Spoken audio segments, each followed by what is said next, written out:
Amados, essa igreja tem falado de discipulado, tem falado de santidade, enfatizado a questão de santidade. E uma das coisas mais preciosas que eu vejo quando fala-se de santidade é que ela está linkada principalmente ao fator de fazer e não a realidade do não fazer. A conotação da realidade de santidade é eu querer fazer a vontade de Deus.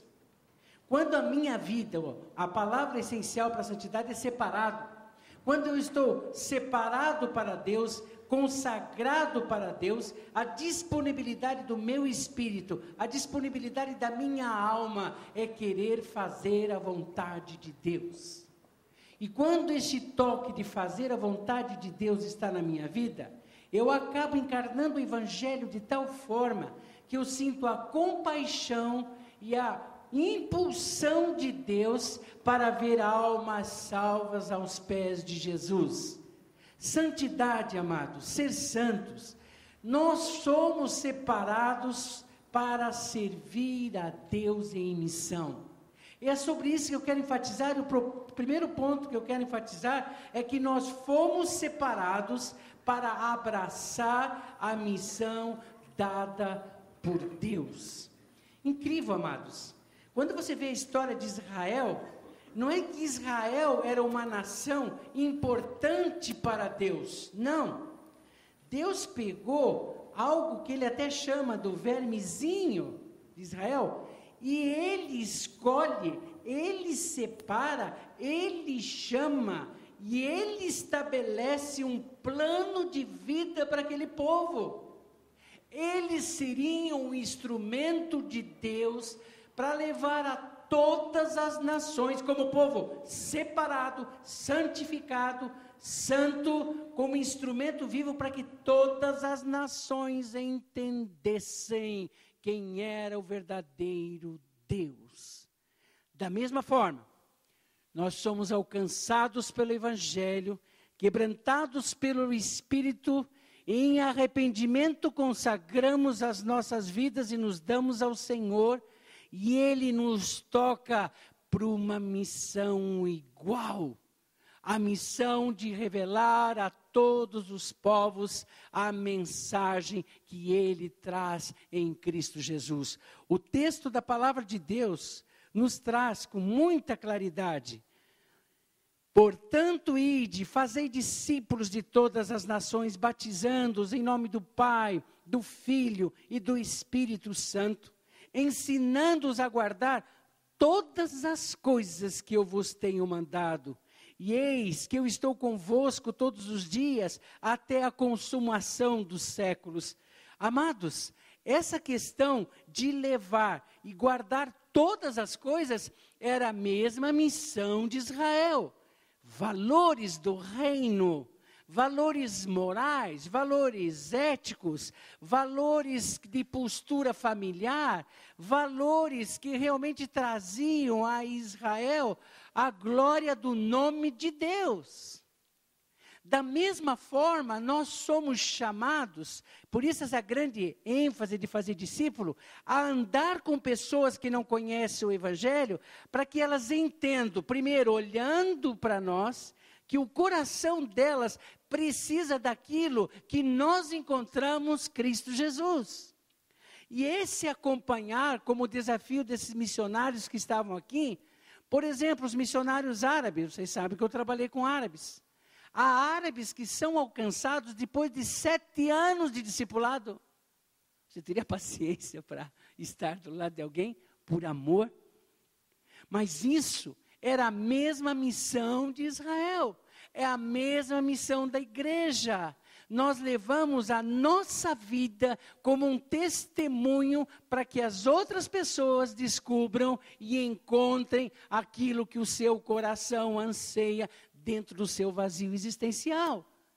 Mas começa com a nossa vida, com o nosso testemunho, e é com a obediência de fazer discípulo. Veja bem, o texto diz assim, em João 15,16, vocês não me escolheram, mas eu os escolhi para irem e darem fruto, fruto que permaneça, a fim de que o Pai lhes conceda o que pedirem em meu nome.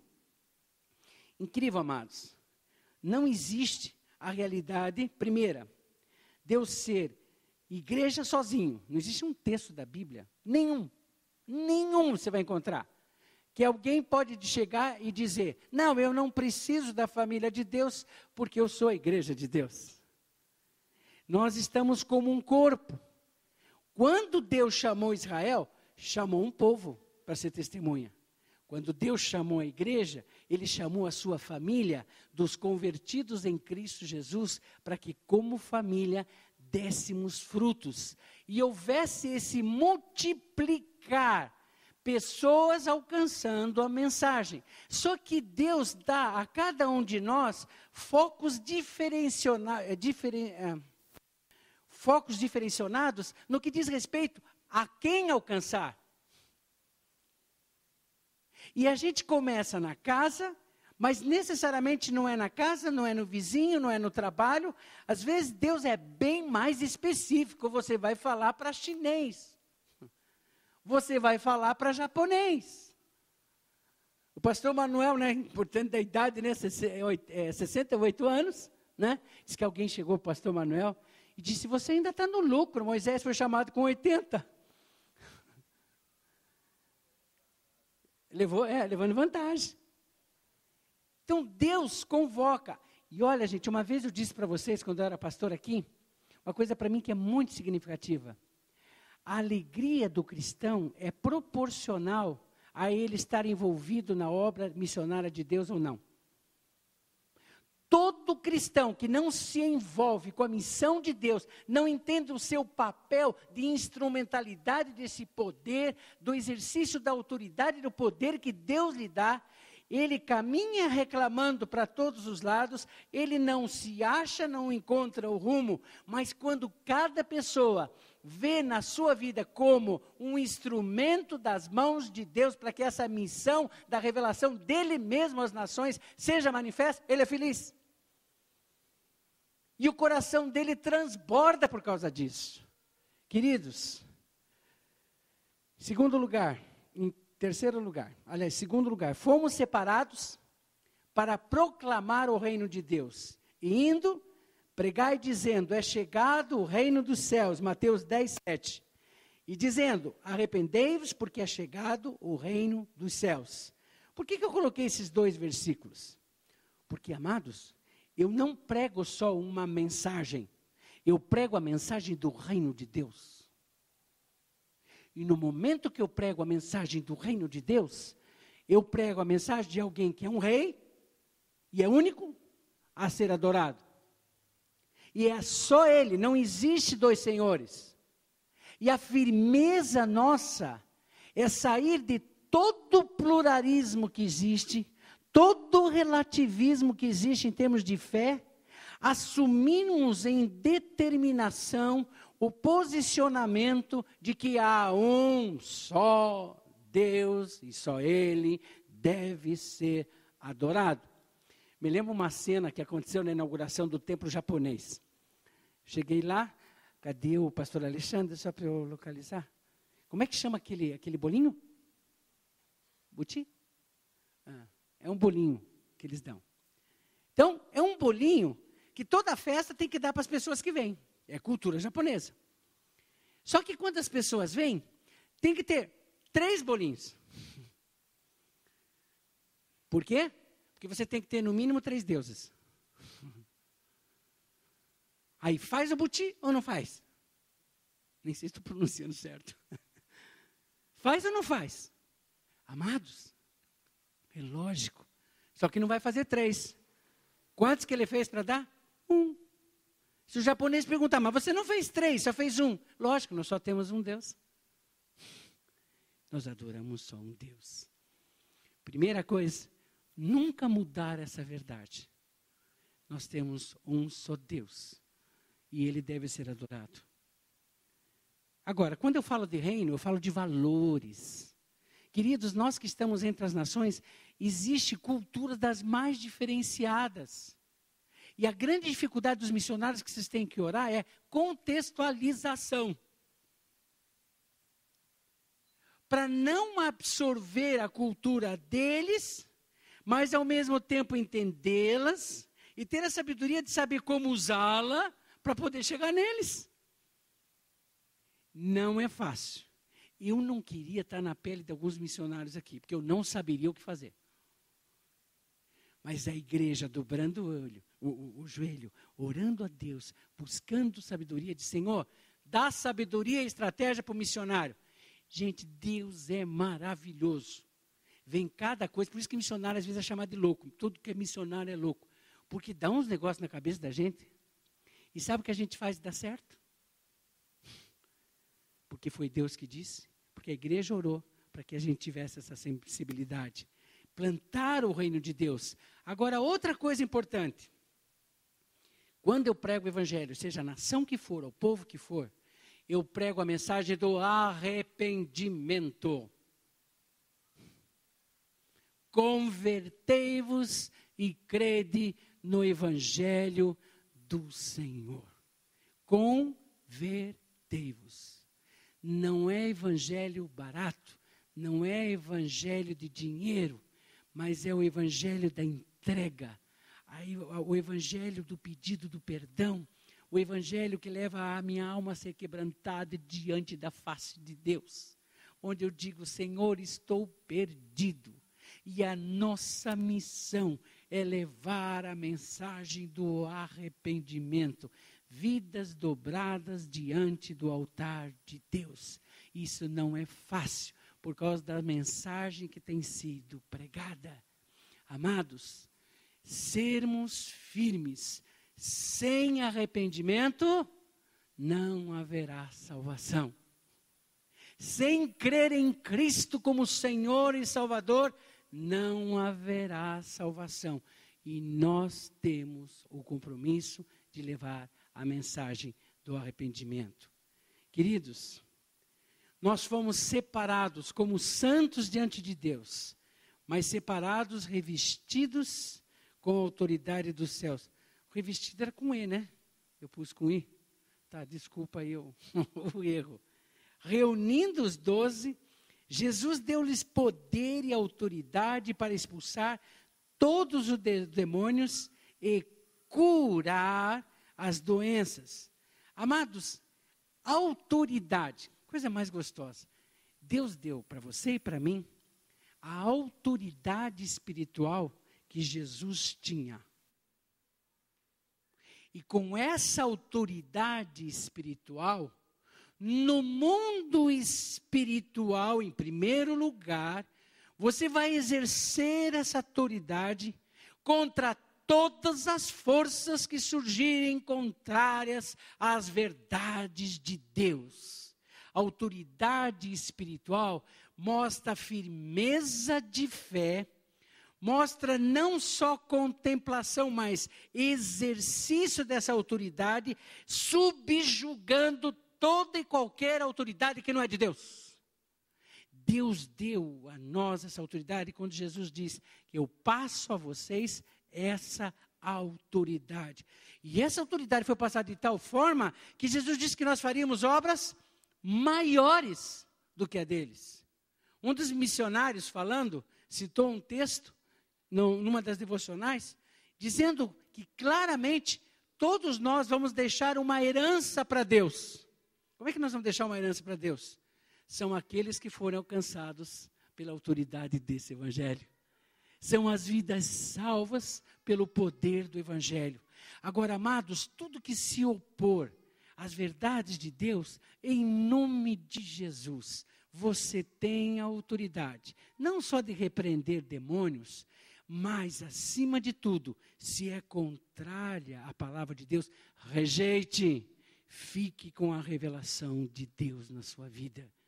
Porque agora, no compromisso como missionários, a grande bênção de Deus é como disse o testemunho dos missionários chineses. Falta alguma coisa no coração deles. Falta Jesus. E Deus nos coloca diante desse desafio. Queridos, a última coisa que eu quero falar, fomos separados, nós somos santos separados para manifestar o poder do Evangelho de Cristo. Porque o reino de Deus não consiste em palavras, mas em poder.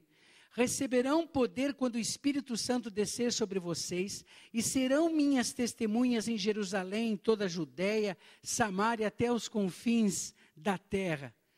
Vamos associar autoridade e poder? O que acontece?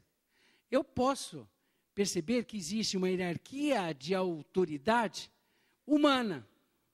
No mundo espiritual, quando o exercício da autoridade é manifesto, só aquele que é o dono do poder sobre aqueles mistérios que pode vencer. Eu só sou instrumento, eu não sou o poderoso.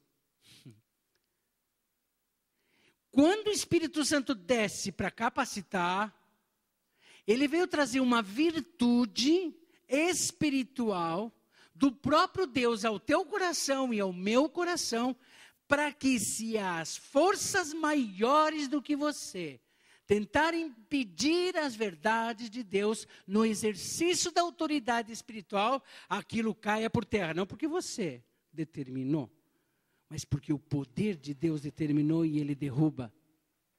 Nós temos nas mãos a autoridade e o poder do Espírito para o exercício da missão de levar o Evangelho de Cristo. Nós temos tudo, só que Deus precisa de nós para que esse exercício de autoridade e poder seja manifesto. Queridos, para concluir, ser santo é entender que anunciar a mensagem de Cristo é estar debaixo da sua graça. Você sabe que eu gosto muito disso. Paulo afirmou claramente que tudo o que ele fazia, ele disse, olha, embora eu seja o menor dos menores, dentre todos os santos, foi-me concedida esta graça de anunciar aos gentios as insondáveis riquezas de Deus. Ele diz, foi-me concedida esta graça. A graça de distribuir o evangelho que ele tem, não era só a graça que Deus dava de poder e autoridade, onde ele tinha o privilégio de ser instrumento. Mas quando um dia Deus disse para Paulo, no momento das lutas missionárias, a minha graça te basta, ele disse uma coisa, se importe com algo, e só isso que eu quero que você entenda, Paulo. Só basta eu estar com você, isso é suficiente. Uma das coisas que eu mais zelo e clamo ao Senhor, é jamais perder no coração a testificação de que eu estou bem com Deus. Porque o resto, é resto. No momento que você está bem com Deus, onde você bota a mão, Deus abençoa. Aquilo que você fala, edifica. Aquilo que você semeia, você vai colher. Por causa dessa intimidade, Deus disse, a minha graça te basta. Isso é amplo, mas se resume. O fato de eu estar com você, Paulo, é suficiente para você cumprir toda a missão que eu tenho colocado nas tuas mãos. Amados,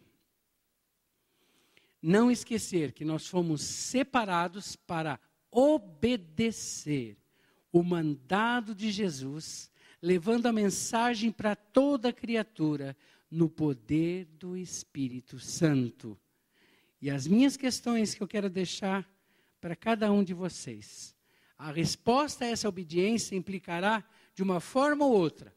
Ou você vai porque Deus está chamando, ou você ora porque a Bíblia conclama todas as igrejas a orar, ou você participa do sustento, ou você faz as três coisas. Mas ninguém pode ficar fora dessa realidade, porque a realidade de missões é que traz alegria ao coração do crente. Que Deus seja glorificado entre todas as nações, a partir de nós, em nome de Jesus. Amém? Eu quero chamar o pastor Silvado, nesse momento. Depois nós vamos ter a canção final. E hoje à noite nós vamos estar ainda com todos os missionários aqui. E nós vamos estar falando dos projetos, testemunho dos japoneses, testemunho dos ciganos. Queria que vocês convidassem pessoas para estarem também. Falar de Jesus é algo que desafia o coração da gente.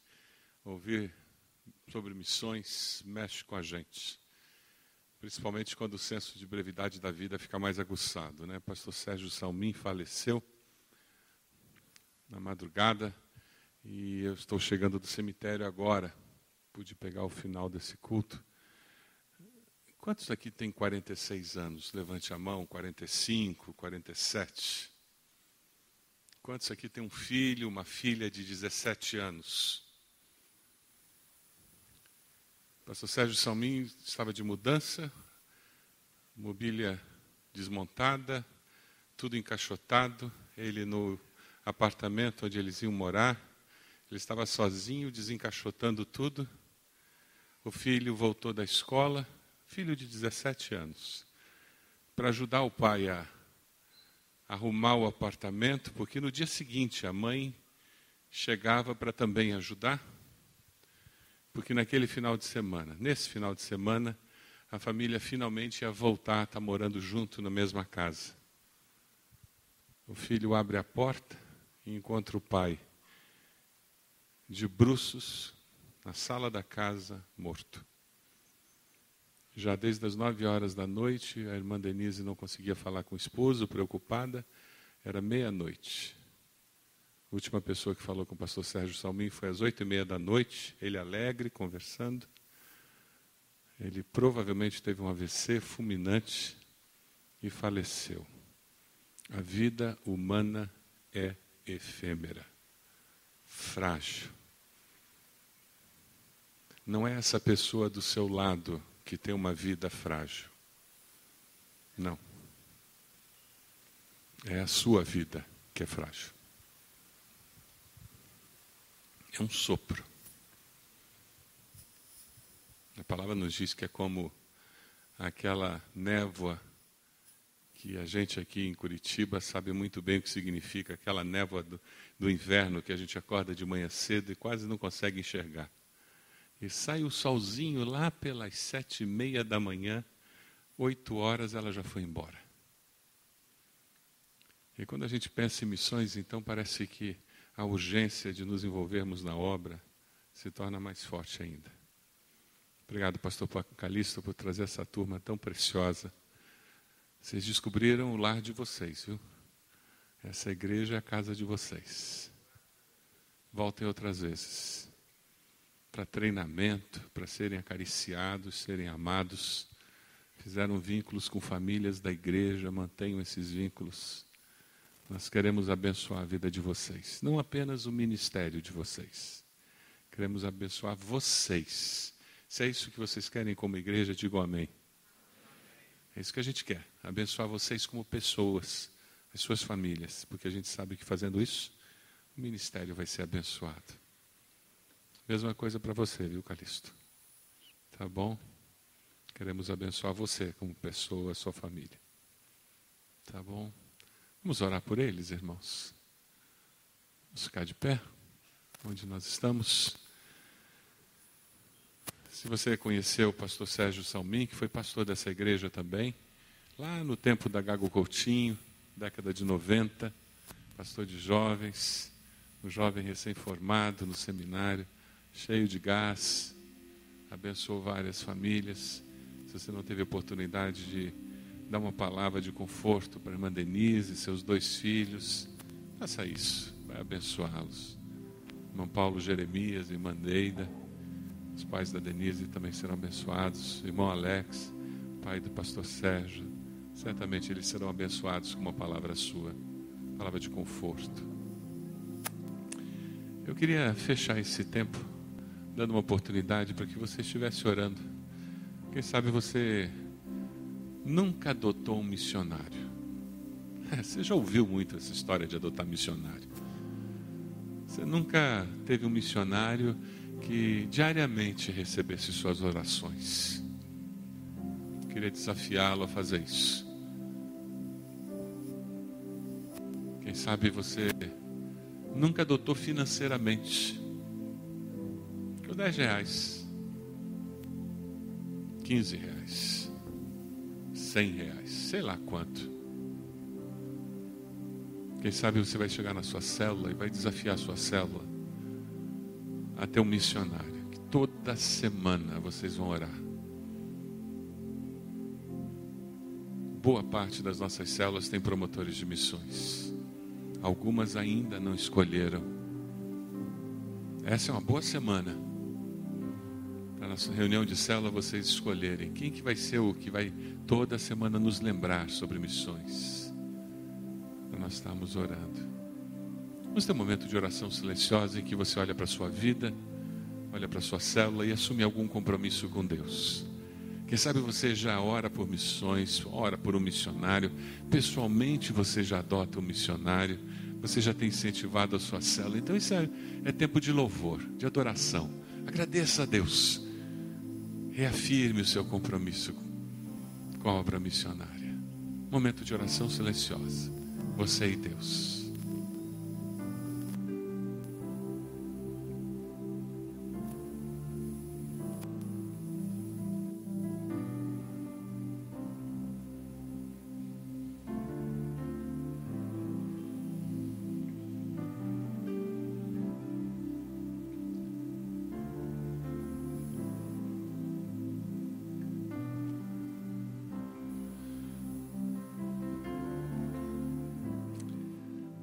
Deus, nós estamos de passagem por essa terra.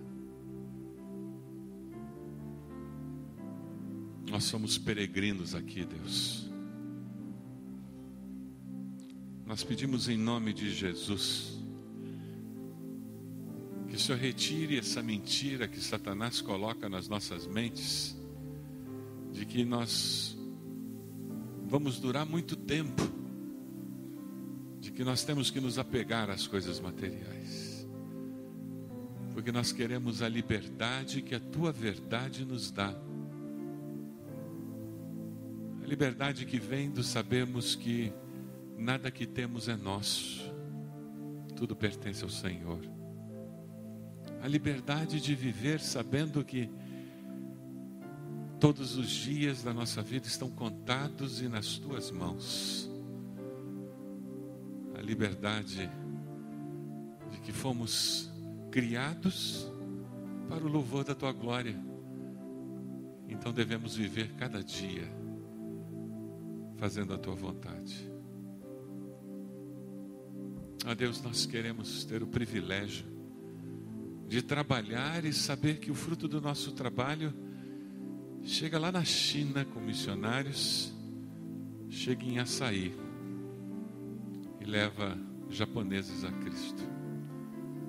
Saber que nós podemos ir ali em Prudentópolis e ajudamos pessoas que são descendentes de ucranianos e eles vão descobrir que há vida em Cristo Jesus. E ao mesmo tempo chega lá na Itália com o pastor Caio e italianos descobrem que só Jesus Cristo salva. Deus, que privilégio. Podemos trabalhar segunda a sexta, e fruto do trabalho que o Senhor nos dá, nós abençoarmos pessoas que chegam aqui na nossa igreja e precisam de uma cesta básica. Nós somos bem-aventurados mesmo, Senhor. Bem-aventurados em vivermos com essa certeza de que tudo que temos e somos pertence ao Senhor. Louvado seja o nome do Senhor, exaltado seja o Senhor. Como teu povo nós te glorificamos, nós rendemos louvores a ti, porque só o Senhor é digno de exaltação.